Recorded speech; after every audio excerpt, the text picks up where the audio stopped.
sasabihin niya muna bago i-post. Naka-on na ba to? Naka-on na yan. Sasabihin mo muna date bago mo i-post. And then, syempre, yung pinaka, ano talaga, yung to be blessed with a son, baby Leo. Of course, it hasn't been easy because my mom passed away.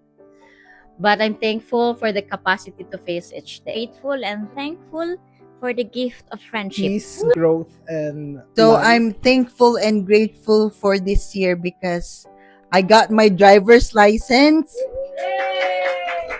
I got my first car, and I started a job at government facility, and Grateful for another 2 years of work extension here in Canada and for all the blessings for 2025. Hey, and yes, we're grateful for our baby Leon. And yeah, and a gift of family, including my family away from home. Diba?